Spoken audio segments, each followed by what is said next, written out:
Bharatiya Janata party ने कांग्रेस की सुक्खू सरकार के 2 साल के कार्यकाल पूरा होने पर जो भ्रष्टाचार के गंभीर आरोप सरकार के ऊपर लगे हैं, नेताओं के ऊपर लगे हैं और उसके साथ अधिकारियों के ऊपर लगे हैं, उन सारे विषयों पर महामहिम राज्यपाल को एक ज्ञापन दिया है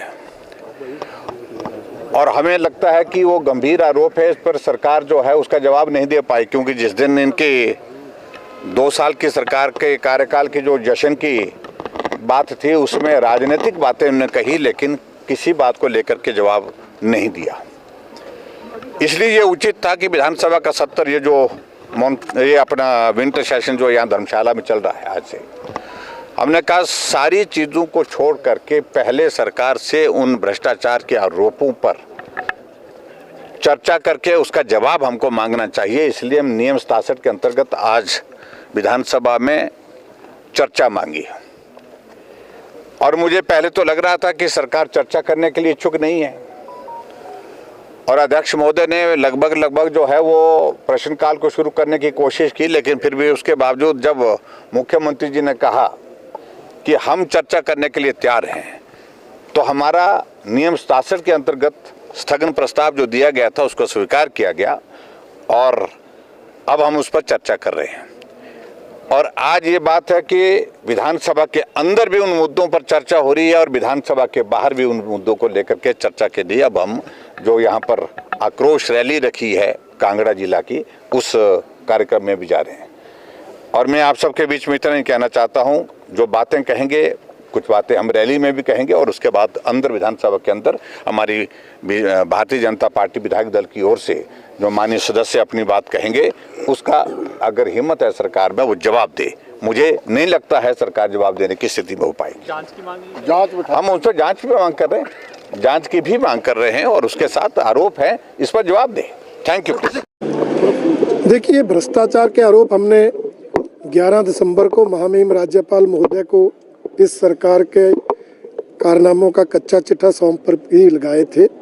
हम चाहते थे उस पर सदन में चर्चा हो और माननीय मुख्यमंत्री जी ने उस चर्चा को चलाने की स्वीकृति दी और माननीय अध्यक्ष महोदय ने हमें अलाउ किया और हमने वो आरोप लगाए हैं कि किस तरह से इस सरकार के मुख्यमंत्री कार्यालय पर ही भ्रष्टाचार के आरोप लगे थे और आज वो आरोप इसलिए सत्यासिद्ध हो रहे हैं कि जिस कंपनी से 25 करोड़ के लेन देन की बात हुई थी, इस सरकार ने Himachal Pradesh power corporation limited के माध्यम से उस कंपनी को कई तरह के लाभ पहुंचाने का प्रयास किया है। उनको एक्सटेंशन ऑफ टाइम दिया गया, उनका 162 का जुर्माना माफ़ किया गया, उनका 150 करोड़ का काम 288 करोड़ में दिया गया।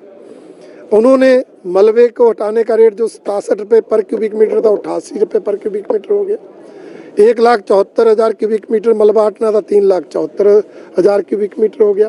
तो जब ये लाभ दिए गए और इसके प्रूफ है, मैंने दिए हैं, Himachal Pradesh power corporation limited की 86वीं 87वीं 88वीं बैठक की प्रोसीडिंग्स में हमने शराब घोटाले का आरोप लगाया। इस सरकार ने विधानसभा में माना है कि इन्होंने यूनिट बड़े किए हैं। सरमार के 5 यूनिट को 1 किया, मंडी के 8 यूनिट को 1 किया, चंबा के 11 यूनिट को 1 किया, बिलासपुर के 5 यूनिट को 2 यूनिट करके और ठेकेदारों को लाभ पहुंचाया।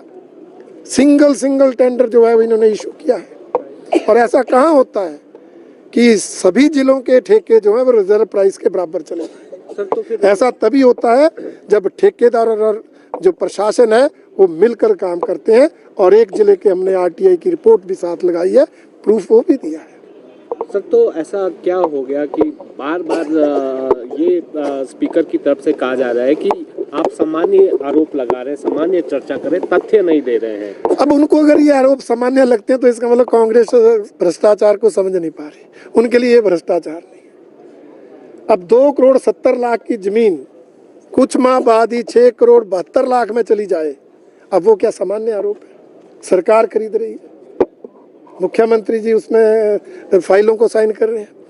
2 फैक्ट्रियां खरीदने की धारा 118 में परमिशन मिलती है, 6 महीने अंदर उनको बेचने की भी परमिशन मिलती है, 10 गुना ज़्यादा दामों पर बेची जा रही है। धर्मशाला जैसे जिला मुख्यालय में सरकारी जमीन पर पेट्रोल पंप लगाने को डीसी एनओसी दे रहे हैं विदाउट कोडल फॉर्मेलिटीज। मैंने वो लेटर लगाए हैं, हर आरोप का हमने प्रूफ दिया है, परंतु सरकार बौखला गई है, मुख्यमंत्री जी बौखला गए हैं, इसलिए चर्चा को डाइवर्ट करने की कोशिश है। फलाना अनुराग जी के, फलाना उस नेता के, ये चर्चा का हिस्सा ही नहीं है। इतने गंभीर आरोप हैं, अगर सरकार पाक साफ है तो मुख्यमंत्री उनका जो है आरोपों के तथ्यों के साथ जवाब दे और अपने आप को पाक साफ सिद्ध करे, परंतु इस तरह चर्चा को डाइवर्ट करना ये सदन की गरिमा के खिलाफ है, इसकी हम निंदा करते हैं। और मेरा माननीय अध्यक्ष महोदय से ये बार बार आग्रह है कि भाई हम आरोप लगा रहे हैं, जो गंभीर आरोप है उनके तथ्य दे रहे हैं, परंतु कुछ आरोप मीडिया की रिपोर्ट्स के आधार पर होते हैं। अब जैसे गगरेट में 50 ट्रक अवैध लकड़ी ले जाते हुए पकड़े, मीडिया ने उसको उठाया, डीएफओ की मीडिया ने उसमें बयान लिया, डीएफओ ने स्वीकार किया, और 3 दिन पहले उप मुख्यमंत्री जी ने एक भाषण में ऊना में स्वीकार किया, पब्लिकली अधिकारियों को निर्देश दिए कि ऐसी घटना दोबारा नहीं घटनी चाहिए। अब उसके बावजूद भी उसका प्रूफ सरकार मानेगी तो क्या हम बॉर्डर पे कैमरे लेके खड़े होंगे? आरोप तो यही है, तथ्य तो यही है ना कि मीडिया ने उठाया, सरकार ने सफाई नहीं दी, अधिकारी ने स्वीकार कर लिया, और यहाँ तो उप मुख्यमंत्री भी स्वीकार कर रहे हैं, उसके बावजूद बोल रहे हैं तथ्य नहीं। तो ये इस चर्चा से बौखला गए हैं, जो आरोप लगे हैं उससे बौखला गए हैं, इसलिए अब अपने ही जाल में ये सरकार फंस कर रह गई है। उप मुख्यमंत्री कह रहे हैं